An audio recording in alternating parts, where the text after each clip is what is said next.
G'day, welcome to Animal Tales with Tim Faulkner. That's me, and today I'm talking about the platypus.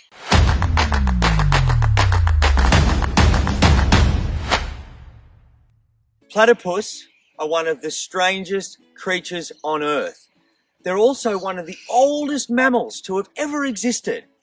They are monotremes, and a monotreme is an egg-laying mammal. That's right. So a male and female platypus mate. The female then has an egg inside her. She lays that egg. She incubates it in a little pseudo pouch. And what that means is she doesn't have a pouch like a kangaroo. It's just a fold of skin that becomes a little bit thicker on her belly. She incubates the egg. It hatches into a tiny little platypus that's pink. It has no fur, no eyes. They all come later. And that little platypus starts to push. And instead of suckling like a cow or a sheep would from a nipple, what the platypus does is it pushes against a spot on its mum's belly. And behind that spot is what's called a mammary gland, and it produces milk. And when it pushes on that spot, a bit of milk comes out, and that's how they drink. They're really, really primitive. And when some of the first platypus ever were found by scientists, they thought it was a hoax, that someone had made different bits and pieces of an animal and stuck them together. The external features of a platypus are also really strange. They've got this soft duck-like bill, and it actually has little electric receptors. So what happens is when they feed underwater, they go like this, like a mine detector or a metal detector. And their bill is so sensitive that even a little worm emits little electronic pulses. And the platypus can sense it. That's how it finds its food. Now, it's got nostrils on the top of its bill that it breathes through, grinding plates in its mouth and little cheek pouches. So it catches that food underwater, but it has to come up to the surface to grind it up and swallow it. Then it dives again. It has tiny little eyes. It can see, but underwater they're closed. So it doesn't have a great need for them.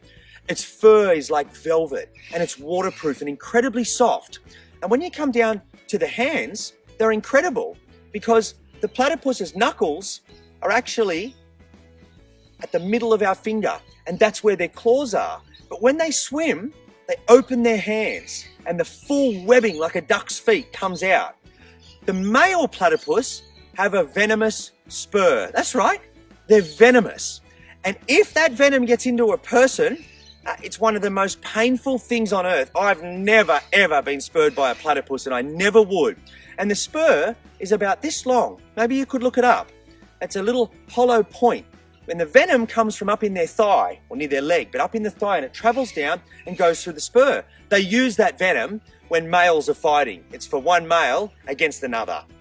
A platypus, when they are active, are just about always in the water. They can walk across land, but they come into the water to feed. And they're pretty safe from predators when they're under the water.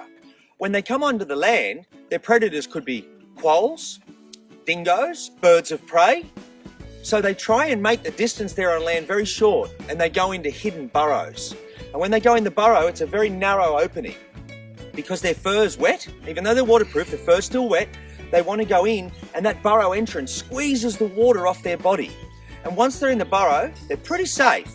Now, you could have something like a python go in there and try and predate them, but normally, or sometimes, the burrow even happens, they go underwater to go up into their burrow, so the snake can't even get in there. But once inside that burrow, it's safe, it's dark, it's warm, and that's where they breed. So a male and female platypus will mate.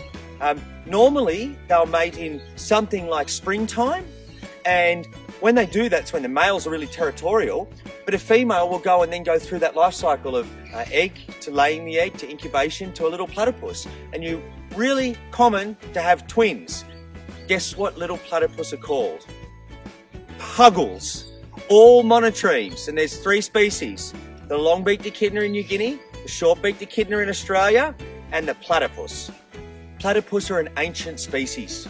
They come from the Gondwanian times of temperate forests all throughout Australia.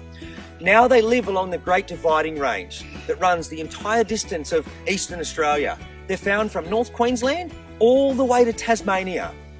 They too, their numbers are on a decline, which means their species faces threats, and the worst case of that could be extinction. but their waterways in some areas are still okay. The recent fires also gave the platypus a really hard time. Their numbers were radically reduced. They can't live without water. They can't live in heavily polluted water. They can't live in water that has so much silt, which is when topsoil runs off the earth, and there's no food for them in there. So drought and fire, when the fires burn and then the ash washes into the waterways, is a really big problem for them. You might wonder, how does a platypus breathe underwater? Well, they don't. They need to breathe air like us. So every time they come up and surface, they take a breath, kind of like a whale would, and then they dive again. They go down for a couple of minutes. I had some really hard times the last few months. Now, we all know about the very serious drought and the big bushfires that ravaged platypus habitat. I spent lots and lots of days and weeks out rescuing platypus and turtles.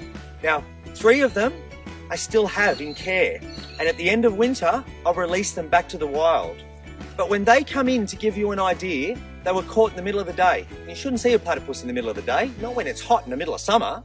And their body weight was 1/3.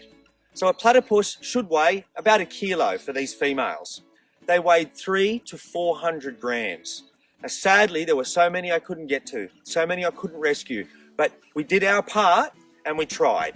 Now, at least with those 3, maybe later on, at another time, in months, once we're all past this, I can let them go back and you can join me for that. Okay, here's some homework. I want you to find out how long a platypus can live. Once you've found that out, I want you to tell me whether they live in family groups or in their territories, or are they social? There's 2 things for you. See ya.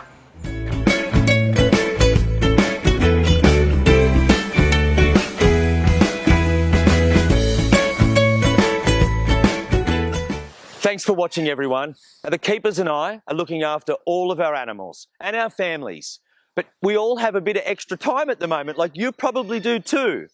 So this is a great distraction for us, and hopefully you. If you like what you've seen or want to show me your homework, just put it into the comments. This is what I do, connecting people with nature, and that can't stop. I'll see you next time.